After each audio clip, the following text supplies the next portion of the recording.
ناظرین، اس سے قبل ہم نے اپنے چینل پر ایک ویڈیو اپلوڈ کی تھی جس کا عنوان تھا اللہ وسائی نور جہان کیسے بنی۔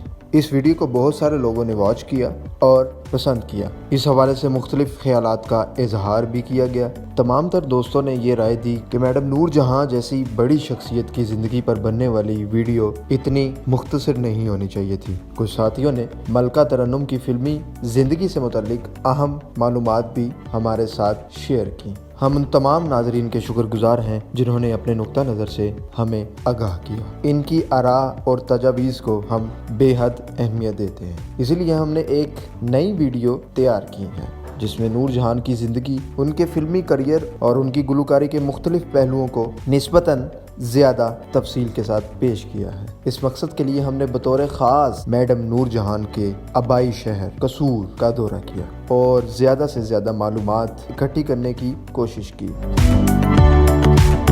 ہم نے نور جہان کے استاد ماسٹر غلام محمد کی قبر پر بھی فاتحہ خوانی کی۔ ماسٹر غلام محمد برصغیر پاک و ہند کے ایک معروف موسیقار تھے جنہوں نے در حقیقت قصور کی اللہ وسائی کو ملکہ ترنم بنانے میں بنیادی اور انتہائی اہم کردار ادا کیا۔ ہم نے ماسٹر غلام محمد کے صاحبزادے نعیم خان سے بھی ملاقات کی جو خود بھی ایک بہترین موسیقار ہیں۔ انہوں نے نور جہان کے بچپن کے حوالے سے کئی دلچسپ باتیں بتائیں۔ دفعہ میں نے ان سے پوچھا، ابا جی سے پوچھا، استاد غلام صاحب نے کہا کہ ابا جی جب آپ کوئی، کیونکہ وہ اپنی ریہرسل میں بیٹھے ہوئے نا، کوئی بچہ اپنی کارکردگی تھوڑی بہت اچھی پرفارمنس دکھاتا ہے تو وہ ایسے کرتے تھے کوئی 100 50 یا 500 اسے دے دیتے۔ میں نے اسی طرح پوچھا کہ ابا جی تو یہ آپ بیوی کو کیسے مائل کرتے تھے اپنی طرف؟ تو وہ مجھے کہنے لگے کہ بیٹا یہ ریوڑیاں بڑے شوق سے گاتی تھی میڈم، یہ ہمارے قصور میں قصور کی صبات بھی ہے، تو ریوڑیاں بڑے شوق سے گاتی تھی۔ اور انہوں نے کہا کہ میں نے اس کے لیے نا چونی کی ریوڑیاں جیل میں ڈال کے لے جانا، جب یہ اچھی پرفارمنس ہوتی تھی ان کی تو میں نے ان کو ریوڑیاں نکالنی اور ان کو دینی اور وہ بہت خوش ہو جاتی۔ اور جب انہوں نے تقریباً پیلوں کی ٹھنڈی تقریباً 3 سال میں میڈم جی نے مکمل کی، تو اس کے پہلاوے جتنے میں نے ان سے سنے ہیں ایز اے آرٹسٹ کہوں گا کہ میں نے کم کسی سے سنے پیلوں کے پہلاوے۔ اور وہ جو آپ کا کویشچن تھا مجھ سے کہ ان کا میرا خیال ہے بلیک اینڈ وائٹ دور میں ان کا وہ گانا تھا شالہ جوانیاں مار آکھا نہ موڑی کی، بڑا ہٹ ہوا تھا۔ اور پھر وہ چن دیا ٹوٹیا، وہ اس گانے کو تو آج تک کسی نے ہاتھ ہی نہیں ڈالا، وہ کوٹ تان کے بل انہوں نے کہا، کیونکہ یہ میوزک کی زبان میں ہے کوٹ تان، وہ اس کے بل انہوں نے کہے، وہ آج تک کسی سنگر نے اسے ہاتھ نہیں ڈالا۔ استاد غلام محمد خان جب میں قصور میں آیا ہوں اور سے فارغ ہو کے گئی سے گریجویشن کرنے کے بعد تو میرے پاس آپ کے ایز اے پیشنٹ بھی، لیکن ایک خاص تعلق بھی تھا کیونکہ ہمارے جتنے میوزیکل گانے ہیں پاکستان کے ان سب کا الٹیمیٹ ان کی شاگردی کون سے پہنچے، یہ شہید ہیں حضرت میر قصور رحمۃ اللہ علیہ الٹیمیٹ۔ تو وہاں دیوان طاہر نظامی صاحب وہاں زیادہ نشین ہیں، وہ مجھے یاد کرتے ہیں ایز اے خانت جاگرن نام بھی ہے، ویسے تو انگلش میں ہر سال آ جاتی ہے۔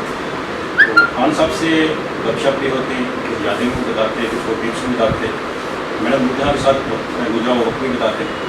ان کے بعد ان کے بیٹے استاد نعیم حسن خان ابھی آپ فلم میں کر رہے ہیں، تو ان کے ساتھ بھی، ان کے بیٹوں کے ساتھ، ریاست کے ساتھ، غلام علی کے ساتھ ایز اے پیشنٹ بھی اور ایز اے انکل ان کے بھی، اور آگے ان کے جو بیٹے ہیں بیٹیاں ہیں، یہ چوتھی جنریشن ہے جو میں ان کو ایز اے پیشنٹ بھی دیکھ رہا ہوں، لیکن ایک میرا سوشل انٹریکشن بھی ہے اس ماسٹر نعیم خان نے بتایا کہ نور جہاں جب اللہ وسائی تھی تو ان کے والد ماسٹر غلام محمد کی شاگردی میں آ گئی۔ اللہ وسائی بہت ذہین تھی، اسے موسیقی کا جنون کی حد تک شوق تھا۔ اس نے فن موسیقی میں مہارت حاصل کرنے کے لیے بہت محنت کی۔ ماسٹر غلام محمد اسے جو بھی سبق دیتے وہ بہت جلد اسے ذہن نشین کر لیتی اور اپنے استاد جی سے شاباش کی حقدار بن جاتی۔ ہم نے نور جہان کا آبائی گھر بھی دیکھا جو کوٹ مراد خان کی امام بارگاہ والی گلی میں واقع ہے۔ امام بارگاہ بھی دراصل نور جہان کا آبائی گھر ہی ہے جو اس کی بہن مائی ایدن نے اپنی وفات سے قبل امام بارگاہ کے لیے وقف کر دیا تھا۔ قصور میں ڈیلی اب تک نیوز کے بیورو چیف محمد شفیق سالک نے اس امام بارگاہ کے موجودہ متولی قمر علی سے گفتگو کی، آپ بھی سنیے۔ میڈم کے گھر کے بارے میں کچھ میڈم کے گھر کے بارے میں اس کی بڑی بہن تھی مائی دن، جی جی، انہوں نے شروع سے امام بارگاہ فقط کر دیا تھا۔ اچھا اچھا اچھا، تو یہ سارا امام بارگاہ چھ مرلے کے اندر نا، جی جی یہ امام بارگاہ ساری۔ جی جی، تو اس کے بعد وہ جب وہ وفات پائی ہاں تو اس کے بعد ہم لوگوں کو نا یہاں چھوڑ گئی وہ ہم لوگ متولی۔ جی جی، پہلے میرے والد صاحب تھے، پھر میرا بڑا بھائی تھا، والد وہ صاحب بھی کا یہاں نام، والد صاحب کا نام کیا؟ سردار علی تھا۔ جی جی، اچھا، میرا بھائی نظر علی جی جی نجی سائی وہ اس کا نام ہے۔ جی اس کے جی، بعد شرف علی تھا، جی جی میرا بڑا بھائی بدر علی تھا، وہ بھی فوت ہو گیا جی ادھر ہی۔ جی تو جی میرے سے بڑا تھا وہ بھی۔ جی جی، ابھی میں اور میرے بچے یہ سب لوگ نگرانی کر رہے ہیں۔ یہ کیا آپ کے پیچھے کیا ہے؟ یہ سارا امام بارگاہ امام بارگاہ کی جگہ ہاں جی، ہے، یہ سارا لنگر خانہ ہے، ہاں ہاں، اچھا یہ فقط کیا ہوا ہے انہوں نے۔ جی جی، یہ میڈم نے کر دیا تھا؟ ہاں جی، میڈم کی بڑی بہن تھی، اس کا نام مائی دن تھا، اس اچھا نے اچھا کیا تھا۔ اچھا اچھا اچھا، ہاں جی، یہ درس لکھا ہوا ہے انہوں نے کہ یہاں وہ ڈسپینسری بولتے بنانے کی خواہش رکھتے ہیں۔ اچھا اچھا اچھا، خواہش تھی میڈم کی؟ میڈم کی خواہش نہیں، ان کے بانجوں کی خواہش ہے۔ اچھا اچھا اچھا، ہاں جی، اب خواہش ہے ابھی؟ ہاں ابھی بھی وہ نہیں، ابھی 2 سال ہو گئے لگی ہوں، ہاں، ابھی تک انہوں نے کچھ نہیں کیا۔ اچھا اچھا اچھا اچھا، ہاں جی، یہ اصل جگہ امام بارگاہ کی ہے، اس گلی کو کیا کہتے ہیں؟ امام بارگاہ والی گلی۔ امام بارگاہ والی پہلے کیا تھا؟ بارگاہ بننے سے پہلے، بارگاہ سے امام بارگاہ سے پہلے یہ مرار کا کوڑ کا نام تھا۔ ہاں جی ہاں جی، امام بارگاہ والے اس گھر میں اللہ وسائی 21 ستمبر 1926 میں امداد علی اور فتح بی بی کے ہاں پیدا ہوئی۔ اللہ وسائی کے علاوہ بھی امداد علی اور فتح بی بی کے 10 بچے تھے، مگر اپنے والدین کا نام صرف اللہ وسائی نے ہی روشن کیا۔ اگرچہ اللہ وسائی کی بہنوں نے بھی موسیقی کی تعلیم حاصل کی تھی اور وہ اللہ وسائی کے ساتھ مل کر ابتدائی برسوں میں گاتی بھی رہیں، مگر ان کی قسمت نے مستقبل میں ان کا ساتھ نہیں دیا۔ قصور کے ماسٹر غلام محمد کے علاوہ اللہ وسائی نے کچھ عرصہ مشہور گائک استاد بڑے غلام علی سے بھی اہم کلاسیکل راگ سیکھے۔ اللہ وسائی کی عمر ابھی 10 سال سے بھی کم تھی کہ اس کی قسمت کا ستارہ جگمگا اٹھا۔ پنجاب کے ایک معروف موسیقار غلام احمد چشتی المعروف بابا جی چشتی نے اللہ وسائی کو لاہور کے ایک سٹیج پر متعارف کروا دیا۔ اللہ وسائی نے اپنی بہترین گلوکاری سے سامعین کو بہت متاثر کیا۔ پھر ان کے بعد کیا تھا، اللہ وسائی کو مختلف پروگراموں میں اپنے فن کا مظاہرہ کرنے کے لیے مدعو کیا جانے لگا۔ اللہ وسائی کی گائکی کا چرچا اب لاہور کی حدود سے نکل کر ہندوستان کے دوسرے شہروں تک بھی جا پہنچا۔ کلکتہ کے ایک مشہور تھیٹر کے مالک دیوان سرداری لال نے اللہ وسائی کے والدین سے رابطہ کیا اور خواہش ظاہر کی کہ وہ اللہ وسائی کے فن کو مزید نکھارنے کے لیے کلکتہ لے جانا چاہتے ہیں۔ اللہ وسائی کی والدہ فتح بی بی بھی اسی طرح کے کسی موقع کی تلاش میں تھی۔ اس نے فوراً ہاں کر دی، مگر شرط رکھی کہ اس کا سارا خاندان اللہ وسائی کے ساتھ کلکتہ منتقل ہوگا۔ دیوان سرداری لال کو بھی اس بارے کوئی اعتراض نہیں تھا۔ اس طرح اللہ وسائی اپنے والدین اور بہن بھائیوں کے ہمراہ کلکتہ روانہ ہو گئی۔ کلکتہ میں ان دنوں ایک مسلمان گلوکارہ مختار بیگم کی آواز کا جادو چل رہا تھا۔ مختار بیگم کے خاوند آغا حشر کاشمیری ایک مشہور شاعر، فلم ساز اور ہدایت کار کے طور پر مشہور تھے۔ مختار بیگم نے اللہ وسائی کی خدا داد صلاحیت، سریلی آواز اور دلکش شخصیت کو پہچانتے ہوئے اسے آغا حشر کاشمیری کی کمپنی سے منسلک کروا دیا۔ آغا حشر کاشمیری نے اللہ وسائی کے جوہر کو گوہر بنا دیا اور اللہ وسائی کو نور جہاں کا روپ دے دیا۔ آغا حشر کاشمیری کا عطا کردہ نام نور جہاں پھر کبھی تبدیل نہ ہوا اور پورے جہان میں اس نے اسی نام سے اور اپنی سریلی آواز سے شہرت کے جھنڈے گاڑ دیے۔ نور جہاں کی قسمت مزید جاگی تو اس کی خوبصورت شخصیت فلم سازوں اور ہدایت کاروں کی نظروں میں بھی جگہ بنانے لگی۔ پھر فلم جس میں نور جہاں کو گلوکاری کے ساتھ ساتھ اداکاری کا موقع بھی دیا گیا وہ پنڈ دی کڑی تھی، جو 1935 میں مشہور ہدایت کار کے ڈی مہرا نے ڈائریکٹ کی تھی۔ پنڈ دی کڑی میں نور جہاں کی اداکاری اور گلوکاری نے اسے ہندوستانی فلم انڈسٹری میں ایک سٹار کا درجہ دلوا دیا۔ پھر کیا تھا، نور جہاں تھی اور فلمیں ہی فلمیں۔ 1936، 1937 اور 1939 کے دوران نور جہاں کی کئی فلمیں ریلیز ہوئی، جن میں فلم ہیر سیال اور فلم گل بکولی کو بہت پذیر آئی اور شہرت ملی۔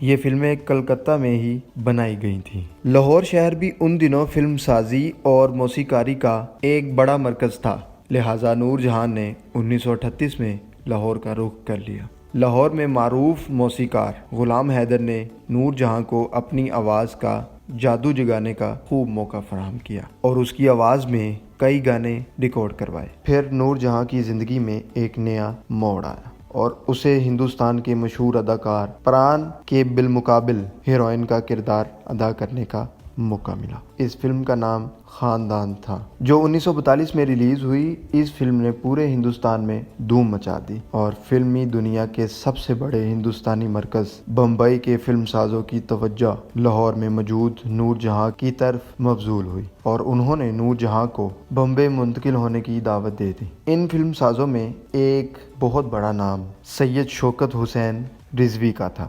سید شوکت حسین ایک کمپنی شوکت آرٹ پروڈکشن کے مالک تھے، جو انہوں نے 1940 میں قائم کی تھی۔